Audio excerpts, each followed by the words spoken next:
करीमल्ली दक्षिण भारताच्या पश्चिम घाटांच्या सावलीत वसलेलं एक छोटंसं गाव. गाव इतकं छोटं होतं की एका टोकापासून दुसऱ्या टोकापर्यंत चालत जायला फार वेळ लागायचा नाही. सकाळी मंदिराची घंटा वाजली की गाव जागं व्हायचं. चहाच्या टपरीवर पहिली गर्दी व्हायची. शेतकरी शेताकडे निघायचे आणि बाकीचे लोक डोंगराच्या दिशेने. कारण त्या गावात एक अशी जागा होती जिच्यामुळे करीमल्लीच्या प्रत्येक घरात चूल पेटायची. करीमल्ली माईन. गावापासून साधारण 3 किलोमीटर अंतरावर असलेली ही लोखंडी आणि खनिजाची खाण अनेक वर्षापासून चालू होती. खाणीच्या आजूबाजूला मोठे डोंगर होते. डोंगरावर दाट झाडी होती, पण एका बाजूला पूर्ण डोंगर कापलेला होता. दुरून पाहिलं की असं वाटायचं जणू कुणीतरी एखादा प्रचंड सुरीने डोंगराचा एक भाग कापून काढला आहे. सकाळी 6 वाजता खाणीत पहिली मशीन सुरू व्हायची, मग दुसरं, मग तिसरी. काही मिनिटातच संपूर्ण परिसर एक प्रचंड आवाजाने भरून जायचा. लोखंडावर लोखंड आदळण्याचा आवाज यायचा, ड्रिल मशीनचा आवाज, ट्रकच्या इंजिनचा आवाज, दगड फुटण्याचा आवाज, स्फोटाचा आवाज. करीमल्लीच्या लोकांसाठी हा आवाज म्हणजे रोजचं जीवन होतं. पण त्या गावात एक विचित्र गोष्ट होती. सूर्य मावळल्यानंतर गावाला एकही माणूस खाणीच्या दिशेने जायचा नाही. कोणी तिथे रात्री काम करत नसे असं नाही. रात्रीची शिफ्ट असायची, पण गावातून कोणी स्वतःहून त्या बाजूला जायचं नाही. याचं कारण विचारलं की जुन्या लोकांचं उत्तर एकच असायचं, रात्री खाण शांत असते. आणि मग ते गप्प बसायचे. कोणी विचारलं, उत्तर मिळायचं नाही. करीमल्लीमध्ये नारायण नावाचा एक म्हातारा माणूस होता. 70च्या पुढचं वय होतं त्याचं. काळसर चेहरा होता त्याचा, पांढरे केस, डाव्या पायाने थोडा लंगडा चालायचा तो. आणि खाणीशी 30 वर्षाचं नातं होतं त्याचं.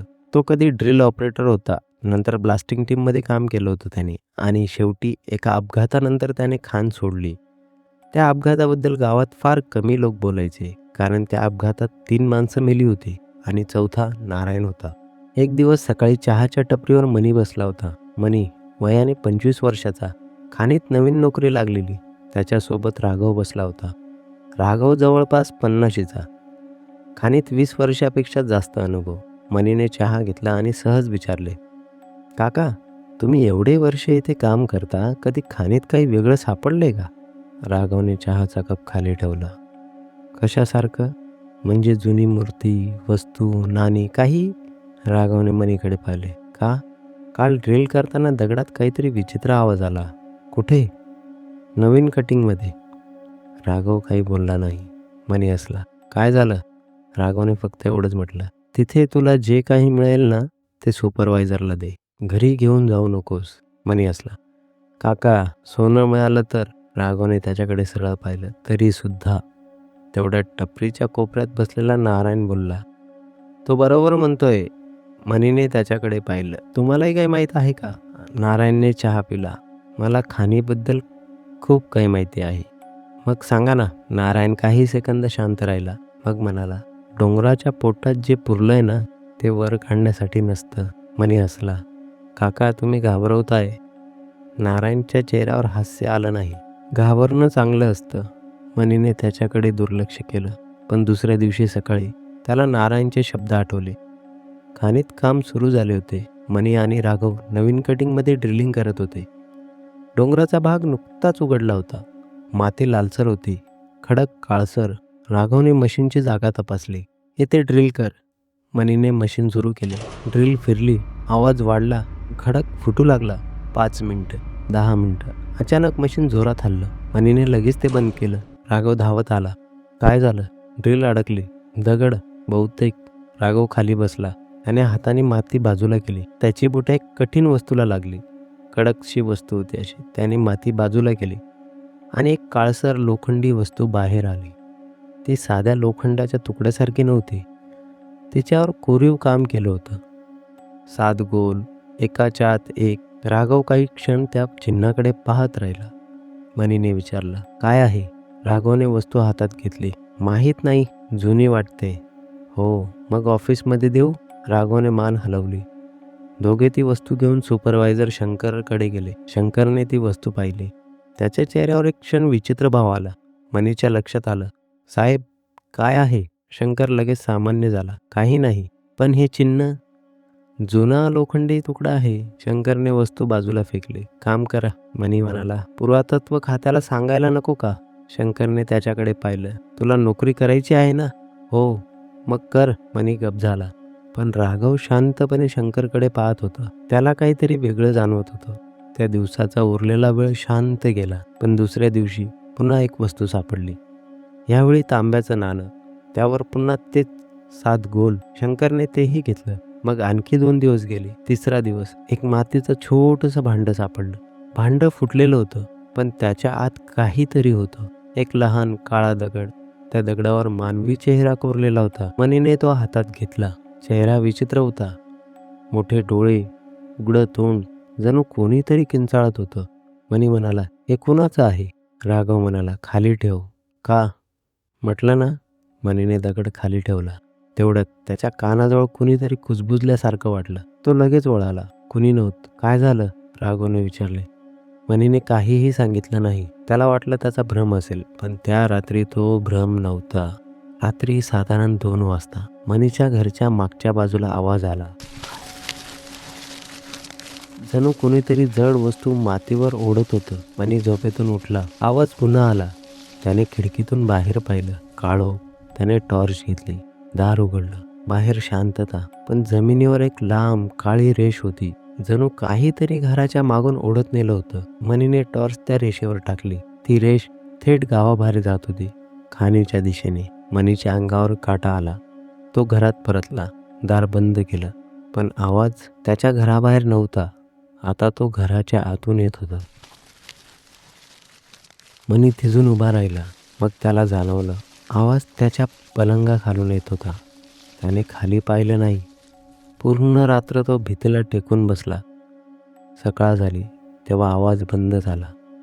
दुसऱ्या दिवशी मनीने राघवला सगळं सांगितलं. राघव बराच वेळ काहीही बोलला नाही. मग त्याने विचारलं, तुला आवाज कुठून आला? माझ्या पलंगाखालून. राघवचा चेहरा गंभीर झाला. काल रात्री मला पण आवाज आला. कुठला? खाणीतून. मनीने त्याच्याकडे पाहिलं. रात्री खाणीत कोणी होतं का? राघव म्हणाला, नाही. मग? राघव हळू आवाजात उत्तर दिलं, कोणीतरी खडकावर हातून ठकठक करत होतं. त्या दिवसापासून खाणीत वस्तू सापडण्याचं प्रमाण वाढलं. 2 दिवसांनी एक जुनी लोखंडी साखळी, नंतर दगडी पाटी, नंतर मातीच्या मूर्ती. एका मूर्तीच्या पोटावर 7 गोल, दुसऱ्या मूर्तीच्या कपाळावर काळा गोल, तिसऱ्या वस्तूवर एक विचित्र लेख. कोणालाही भाषा समजत नव्हती. मनीने फोटो काढला. शंकरने त्याला लगेच फोटो डिलीट करायला सांगितला. मनी, का? सांगितलं ना. मनी म्हटलं, साहेब काहीतरी गडबड आहे. शंकर अचानक त्याच्यावर ओरडला, तुला काय वाटतं इथे भूत सापडलंय? सगळे कामगार शांत झाले. शंकर स्वतः काही क्षण गप्प राहिला. तुम्हाला काम करायचं असेल तर करा, नाहीतर घरी जा. मनी तेथून निघून गेला. पण राघवने शंकरकडे पाहिले. शंकरच्या कपाळावर घाम होता. त्याला भीती वाटत होती. त्या दिवशी रात्री खाणीतील सुरक्षा कॅमेऱ्यात एक विचित्र गोष्ट रेकॉर्ड झाली.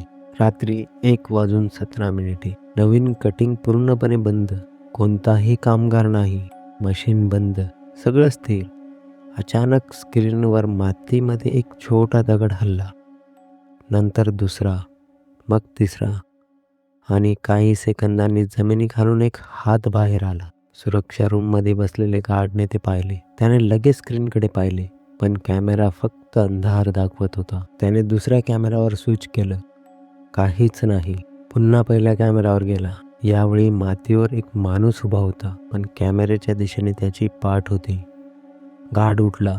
तो स्क्रीनजवळ गेला. त्या माणसाने हळूहळू मान वळवली. गार्ड मागे सरकला, कारण त्या माणसाचा चेहरा कॅमेऱ्याकडे नव्हता. तो चेहरा जणू पूर्णपणे उलटा होता. गार्डने खुर्ची सोडली. तो सुरक्षा रूममधून बाहेर पळाला. पुढच्या दिवशी तो नोकरीवर आलाच नाही. शंकरने कॅमेरा फुटेज पाहिले. त्याने कोणालाही काही सांगितले नाही. पण त्याच दिवशी त्याने देवराज शेट्टीला फोन केला. देवराज खाणीचा मालक होता. तो शहरात राहत होता. फोनवर शंकरचा आवाज थरथरत होता. सर, आपल्याला इथे काम थांबवावं लागेल. का? खाली काहीतरी आहे. दुसऱ्या बाजूला काही सेकंद शांतता. काय सापडलं? शंकर गप्प. शंकर, सर, जुनी वस्तू. किती? खूप. फेकून द्या. सर, फक्त वस्तू नाहीत. मग? शंकर हळू आवाजात म्हटला, एक रस्ता सापडला आहे. देवराज शांत झाला. कुठला रस्ता? दगडात कोरलेला. कुठे जातो? शंकर काही सेकंद गप्प राहिला. माहीत नाही. देवराजने लगेच फोन कट केला. 2 तासांनी तो स्वतः करीमल्लीला आला. त्याने खाणीचा नवीन भाग पाहिला. माती, दगड, वस्तू सगळं. मग त्याची नजर एक दगडी फरशीवर गेली. फरशीवर एक चित्र होतं. घर, रस्ते, मंदिर आणि मध्ये एक प्रचंड काळा मनोरा. देवराजच्या चेहऱ्यावरचा रंग उडाला. शंकरने विचारलं, सर? देवराजने उत्तर दिलं नाही. त्याने फरशी उचलली. मागे एक शब्द कोरलेला होता, अधोलोक. देवराजने फरशी खाली टाकली. हे कुठून आलं? नवीन कटिंगमधून. कुणी पाहिलं? सगळ्या टीमने. देवराजने शंकरचा हात पकडला. हे काम बंद करू नकोस. शंकर थांबला. काय? देवराजने त्याच्याकडे पाहिलं. काम सुरू ठेव. पण सर, जिथे हे सापडलंय तिथे उद्या मोठा ब्लास्टिंग कर. शंकरच्या चेहऱ्यावर भीती आली. सर, जर खाली काही असेल तर? देवराज म्हणाला, म्हणूनच ब्लास्ट करायचंय. पुढच्या दिवशी खाणीत मोठा ब्लास्टिंग ठरलं. जड स्फोटक लावण्यात आले. कामगारांना दूर हटवलं. मनीला काहीतरी चुकीचं वाटत होतं. तो राघवकडे गेला. काका, इतका मोठा ब्लास्ट का? राघव म्हणाला, माहीत नाही. तुम्हाला माहिती आहे. राघवने त्याच्याकडे पाहिलं. माझ्या वडिलांनी मला एक गोष्ट सांगितली होती. काय? या डोंगराखाली काहीतरी आहे. मनी शांत. राघव पुढे म्हणाला, आणि एक दिवस जर ते उघडलं मग? राघवने खाणीच्या दिशेने पाहिलं तर गाव सोडून पळ. मनी हसला नाही, कारण त्या क्षणी सायरन वाजला. सगळे दूर गेले. शंकरने ब्लास्टिंगची परवानगी दिली. 3, 2, 1. पहिला स्फोट, नंतर दुसरा, तिसरा. पण मग एक प्रचंड आवाज झाला. जणू डोंगराचा आतला भागच फुटला. जमीन हादरली. दगड हवेत उडाले. धुळीचा प्रचंड ढग वर गेला. सगळे लोक खाली बसले. काही सेकंदांनी आवाज शांत झाला. धूळ हळूहळू खाली बसली. मनीने डोळे उघडले. समोरचा डोंगर तिथे नव्हताच. खाणीत एक प्रचंड विवर तयार झालं होतं. इतकं मोठं की त्याचा तळ दिसत नव्हता. शंकर धावत पुढे गेला. राघव त्याच्या मागे. मनीने टॉर्च लावली आणि मग त्याला काहीतरी दिसलं. विवरच्या भीतीवर दगडात कोरलेल्या पायऱ्या. 100 नाही, 200, कदाचित त्याहूनही जास्त. त्या पायऱ्या खाली अंधारात जात होत्या. मनीचा आवाज थरथरला. हे आधी इथे नव्हतं. राघवने उत्तर दिलं, होतं. मग दिसलं का नाही? राघव म्हणाला, कारण आपण ते बंद केलं होतं. शंकर त्याच्याकडे पाहिलं. काय? राघवने काही उत्तर दिलं नाही. त्याच्या चेहऱ्यावर एक गोष्ट होती, भीती. देवराजला बोलवण्यात आलं. तो खाली आला. विवर पाहिलं. काही क्षण तो जणू भूतकाळात हरवला. मनीने त्याला विचारलं, सर, हे काय आहे? देवराज म्हणाला, तुम्हाला जितकं कमी माहीत असेल तितकं चांगलं. मनीने राघवकडे पाहिलं. राघव म्हणाला, मी खाली जातो. देवराजने त्याला थांबवलं. नाही, मला जावं लागेल. का? राघवने विवराकडे पाहिले. कारण माझे वडील इथूनच गायब झाले होते. सगळे शांत. मनीने विचारलं, तुमचे वडील इथे मरण पावले? राघव म्हणाला, त्यांचा मृतदेह कधीच सापडला नाही. त्या रात्री टीम तयार झाली. राघव, मनी, शंकर, आणखी 2 कामगार. सगळ्यांकडे हेल्मेट, टॉर्च, कॅमेरे, ऑक्सिजन. ते पायऱ्यांवरून खाली उतरायला लागले. पहिल्या 50 पायऱ्या सहज गेले. नंतर हवा थंड झाली. 100 पायऱ्यानंतर वरचा प्रकाश दिसेनासा झाला. 200 पायऱ्यानंतर मनीने मागे पाहिलं. वर फक्त एक छोटासा पांढरा ठिपका. तो म्हणाला, आपण किती खाली आलोय? शंकर म्हणाला, मोजू नकोस. का? मोजल्यावर भीती वाढते. पुढे पायऱ्या संपल्या. समोर एक मोठा दगडी दरवाजा. त्यावर 7 गोल. राघव त्याच्या जवळ गेला. त्याने हात लावला. दरवाजातून आवाज आला. ठाक. राघवने हात मागे घेतला. पुन्हा ठाक. मनीने विचारला, आत कुणी आहे? राघवने त्याच्याकडे पाहिलं. माहीत नाही. मग आतून एक मुलाचा आवाज आला, राघव काका. राघवच्या चेहऱ्यावरचा रंगच उडाला. मनी म्हणाला, तुम्हाला नावाने हाक मारली. राघव मागे सरकला. दरवाजा उघडू नका. पण दरवाजा स्वतःच उघडायला लागला. दरवाजा मागे काळोख होता.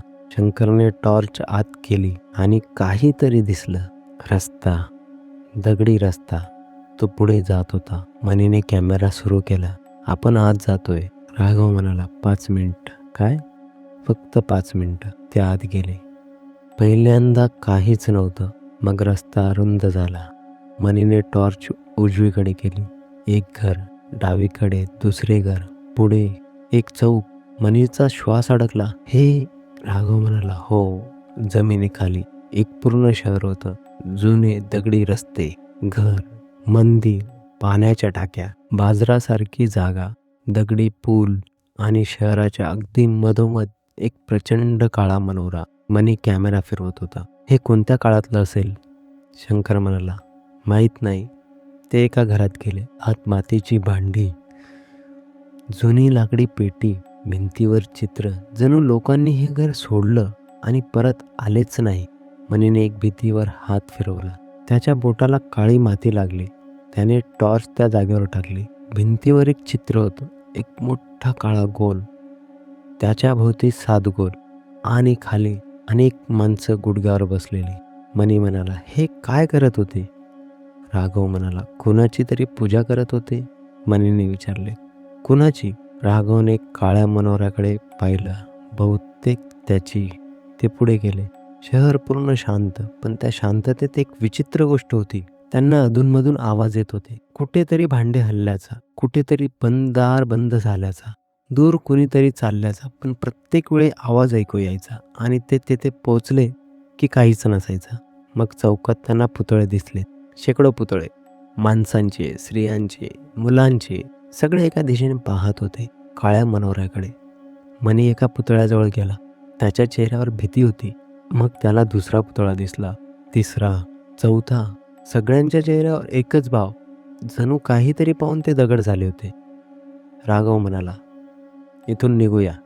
तेवढ्यात दूर घंटा वाजली. सगळे थांबले. पुन्हा मनीने टॉर्च फिरवली. शहराच्या एका घरात एक दिवा पेटला. शंकर म्हणाला, कुणीतरी आहे. मग दुसऱ्या घरात दिवा पडला.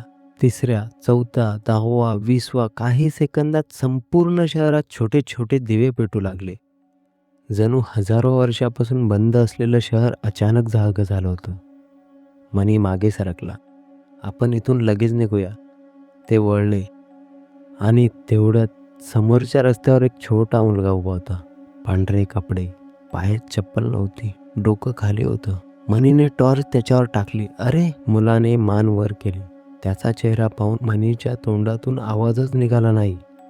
त्या मुलाच्या चेहऱ्यावर डोळे नव्हते, फक्त 2 काळी खोलगट जागा. मनी मागे सरकला. मुलगा हसला. तुम्ही वरून आलात? राघव पुढे आला. तू कोण? मुलगा म्हणाला, मी इथलाच आहे. इथे कोण राहतं? मुलाने मागे पाहिलं.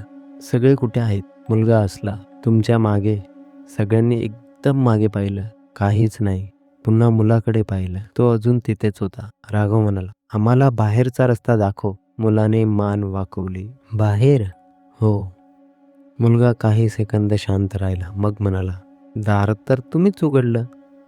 राघवचा चेहरा बदलला. कुठलं दार?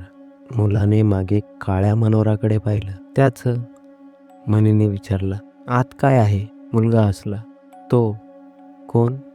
मुलाने पहिल्यांदा थेट मनीच्या दिशेने पाहिलं, ज्याच्यासाठी हे शहर बनवलं. अचानक संपूर्ण शहरातील दिवे बंद झाले. मनीने कॅमेरा खाली केला. अंधार, पूर्ण अंधार.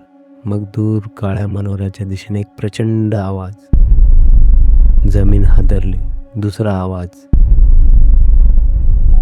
मुलगा हसू लागला. राघव ओरडला, पळा, सगळे पळा. सगळे परत धावले. मनी मागे पाहत होता. काळ्या मनोराचा मोठा दरवाजा उघडत होता. आतून काळोख नव्हता. आतून एक लालसर प्रकाश बाहेर येत होता आणि त्या प्रकाशात एक आकृती दिसली, माणसासारखी. ती जमिनीवर चालत नव्हती. ती हवेत तरंगत पुढे येत होती. मनीने कॅमेरा तिच्यावर रोखला. अचानक स्क्रीनवर चित्र स्पष्ट झाले. ती आकृती एकटी नव्हती. तिच्या मागे शेकडो लोक उभे होते. सगळे शांत. सगळे त्यांच्याकडे पाहत होते. मनीने स्क्रीनवर झूम केले आणि त्याच्या हातातून कॅमेरा जवळजवळ पडला. त्या गर्दीत एक चेहरा होता. राघवचा चेहरा बदलला. नाही. मनीने विचारलं, काय झाले? राघव स्क्रीनकडे पाहत होता. हा. कोण? राघवचा आवाज थरथरत होता. माझे वडील. मनी गप्प. पण ते? राघव म्हणाला. 22 वर्षापूर्वी मेले. स्क्रीनवरचा म्हातारा हळूहळू पुढे आला. मग त्याने कॅमेऱ्याकडे पाहिलं. त्याचे होठ हलले. आवाजात कॅमेऱ्यात स्पष्ट रेकॉर्ड झाला. राघव. राघव जागेवर थांबला. तू परत आलास? कॅमेरा खाली पडला. सगळे मागे वळले. पण ज्या दिशेने ते आले होते तिथे आता रस्ता नव्हता. दगडी भिंत होती. शंकरांनी भिंतीवर हात मारला. दार कुठे आहे? कुणी उत्तर दिलं नाही. मनीने कॅमेरा उचलला. स्क्रीनवर पुन्हा त्या गर्दीचा व्हिडिओ दिसत होता. यावेळी राघवच्या वडिलांच्या मागे आणखी एक माणूस उभा होता. मनीने झूम केले. तो चेहरा ओळखीचा होता. मनीच्या हातापायातलं बळ अचानक पूर्णपणे निघून गेलं. कारण तो माणूस मनी स्वतः होता. पण व्हिडिओमध्ये तो त्याच्या समोर उभा नव्हता. तो त्या मृत लोकांच्या गर्दीत उभा होता. मनीने मागे पाहिलं. तो स्वतः तिथेच होता. पुन्हा स्क्रीनकडे पाहिलं. व्हिडिओमधला मनी हसत होता. मनी घाबरून कॅमेरा फेकून देतो. तेवढ्यात त्याच्या मागून आवाज आला. अगदी त्याचाच आवाज. मनी. तो हळूहळू वळला. समोर एक सावली उभी होती. मनी ओरडला. राघवने त्याला ओढलं. धाव. सगळे पळू लागले आणि त्यांच्या मागून शेकडो पावलांचे आवाज सुरू झाले. धावणारे, त्यांच्या मागे, जवळ येणारे, जवळ, आणखी जवळ. मनी धावताना ओरडला. काका, ते आपल्या मागे येत आहेत. राघव म्हणाला. मागे पाहू नकोस. का? कारण जर तू त्यांना पाहिलंस. राघव थांबला. मग ते तुला पाहतात. मनीने मागे पाहिलं नाही. पण आवाज जवळ येत होता. शंकर ओरडला. दार. समोर दगडी दरवाजा दिसला. सगळे त्याच्याकडे धावले. राघवने बंद दरवाजाला हात लावला. उघडा. मनी ढकल. काही उपयोग नाही. मागून पावलांचे आवाज. धाड धाड धाड धाड. राघवने भिंतीवर हात फिरवला. त्याला 7 गोलाचं चिन्ह जाणवलं. त्याने त्यावर हात ठेवला. अचानक दार उघडलं. सगळे बाहेर पडले. राघव. शेवटी दार बंद होण्याआधी त्याने एकदा मागे पाहिलं. शहराच्या रस्त्याच्या शेवटी तो छोटा डोळ्याउना मुलगा उभा होता.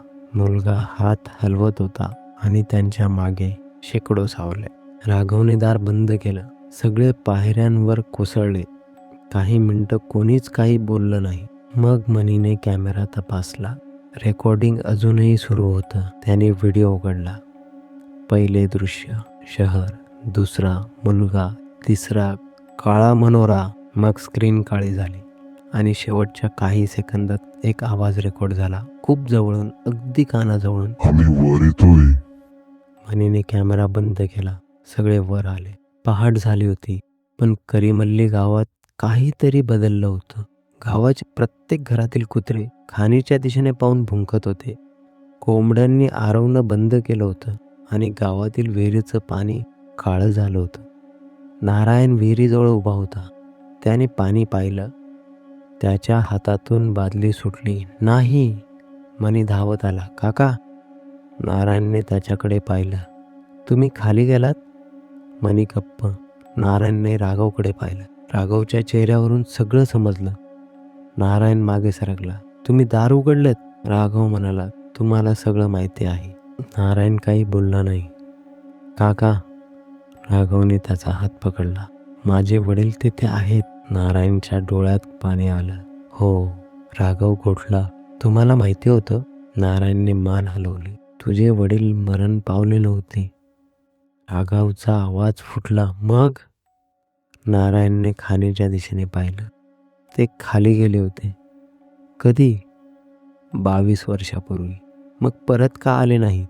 नारायणने उत्तर दिलं नाही. राघवने त्याला जोरात हलवलं. सांगा. नारायणने डोळे बंद केले. कारण त्यावेळी तो थांबला. आम्ही त्यांना वर आणलं होतं. राघव गोंधळला. काय? नारायण म्हणाला. तुझ्या वडिलांना वर आणलं होतं. मग ते कुठे गेले? नारायणने राघवकडे पाहिलं. त्याचा चेहरा पांढरा पडला होता. ते माणूस म्हणून वर आले नव्हते. सगळे शांत. नारायण पुढे म्हणाला. म्हणूनच आम्ही पुन्हा दार बंद केलं. राघवचा श्वास अडकला. मग आता? नारायणने खाणीच्या दिशेने पाहिलं. आता दार उघडलं आहे. त्या क्षणी दूर खाणीच्या दिशेने एक मोठा आवाज झाला. गावातील सगळे लोक त्या दिशेने वळले. यावेळी स्फोट नव्हता.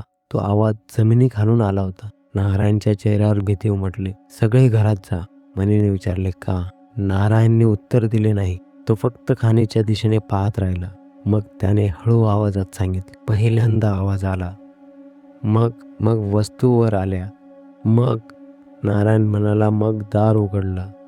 मनीने विचारलं, "आता काय होणार?" नारायण त्याच्याकडे पाहिला. आता तो थांबला. लोक वर येतील आणि त्याच क्षणी करीमल्ली गावातील प्रत्येक घरात एकाच वेळी दारावर 3 वेळा ठाक ठाक झाले. संपूर्ण गाव शांत. मनीने स्वतःच्या घराकडे पाहिलं. त्याच्या घराच्या दारावरही 3 ठोके. राघवने मनीचा हात पकडला. "दार उघडू नकोस." मनी कुजबुजला. "काका, काय?" मनीने दाराकडे पाहिलं. दाराच्या खालच्या फटीतून काळी माती आत येत होती. मनी मागे सरकला आणि बाहेरून एक लहान मुलाचा आवाज आला. "मनी." मनीचे डोळे मोठे झाले. तो आवाज त्याच डोळेविना मुलाचा होता. "मनी." पुन्हा आवाज. "तू खाली काहीतरी विसरलास." मनीने थरथरत विचारलं, "काय?" बाहेरून काही सेकंद शांतता. मग मुलगा हसला. "तुझं नाव." मनी काहीच समजलं नाही. राघवने त्याला मागे ओढलं आणि तेवढ्यात दाराखालून एक वस्तू घरात सरकली. छोट्या तांब्याचा शिक्का. मनीने तो पाहिला. त्यावर 7 गोल नव्हते. एकच काळा गोल होता आणि त्याखाली एक तारीख. मनीने तारीख वाचली. त्याचा चेहरा पूर्णपणे बदलला. राघवने विचारले, "काय आहे?" मनीने सिक्का त्याच्या हातात दिला. राघवने तारीख पाहिली. त्याच्या हातातून सिक्का खाली पडला. कारण त्या शिक्क्यावरची तारीख होती उद्याची. आणि त्याच क्षणी गावाच्या बाहेरच्या रस्त्यावर एक काळी आकृती दिसली. मग दुसरी, मग तिसरी, मग 10, मग 100. सगळे गावाच्या दिशेने चालत होते. अनवाणी पाय, डोके खाली, हात खाली आणि सगळ्यांच्या कपड्यावर जमिनीखालची काळी माती. नारायणने ते पाहिलं. त्याच्या डोळ्यात भीती भरली. तो फक्त एकच वाक्य म्हणाला, "देवा." मग त्याने गावाकडे पाहिलं. यावेळी त्याचा आवाज थरथरला. ते फक्त परत आले नाहीत. तो खाणीच्या दिशेने पाहत म्हणाला, "यावेळी पूर्ण शहर वर येत आहे." आणि दूर जमिनीखालून पुन्हा घंटा वाजली.